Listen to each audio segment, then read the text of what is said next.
દિયોદર તાલુકા પંચાયતની સીટનું પરિણામ જાહેર થઈ ગયું છે, જેમાં દિયોદરના ધારાસભ્ય કેસાજી ચૌહાણના વતન મોજરૂમાં ભાજપનો ભવ્ય વિજય થયો છે। ભાજપના ઉમેદવાર આશાબેન મનુભાઈ કાપડી જંગી લીડથી વિજય થતાં અભિનંદન પાઠવ્યા છે।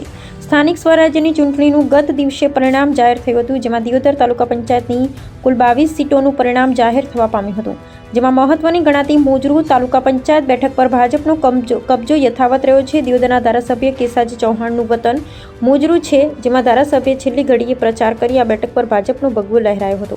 ભાજપના ઉમેદવાર આશાબેન મનુભાઈ કાપડી જંગી બહુમતીથી વિજય થયા। વિજેતા ઉમેદવારનું પણ સમસ્ત ગ્રામજનોએ ભવ્ય સ્વાગત કર્યું હતું। વિજેતા ઉમેદવારે હંમેશા પ્રજાની વચ્ચે રહી વિકાસના કામો કરવાની ખાતરી આપી હતી। આભાર કે બધાએ બહુ મહેનત કરી અને અમને વિજેતા બનાવ્યા છે, તો 4 ગામોનો અને 18 આલમનો ખૂબ ખૂબ આભાર।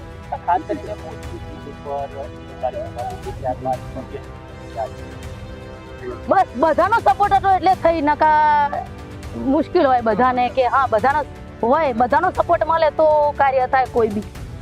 તો વિકાસના કામોનો આહવાન કરાવ્યું શું કહેશો? જે પ્રજા જે હતી બધાની જે રિક્વાયરમેન્ટ હતી એ પૂરી કરવાની અમે બહુ જ પ્રયાસ પર જેટલો થશે એટલો પ્રયાસ કરીશું એવી ખાતરી આપું છું। જનતા પાર્ટી બવડી મંડળ 4 ગામ દિયોદર તાલુકા પંચાયતની સીટ મોજરૂ જૂનાના ઉમેદવાર કાપડી આશાબેન મનુભાઈ અમે ભવ્ય વિજય મેળવી છે, તે બદલ 4 ગામનો અમે ખૂબ ખૂબ આભાર માનીએ છીએ અને 4 ગામ વતી અમે ખાતરી આપીએ છીએ કે કંઈ પણ પ્રજાનું કંઈ કામ હશે તો અમે ખાતરી આપીએ છીએ કે અમારાથી જે મળે સપોર્ટ કરીશું અને કામ કરીશું। અને ભારતીય જનતા પાર્ટીનો પણ ખૂબ ખૂબ આભાર। નાની સમાજમાંથી આવતા વ્યક્તિને લોકોએ ખોબલે મત આપ્યા,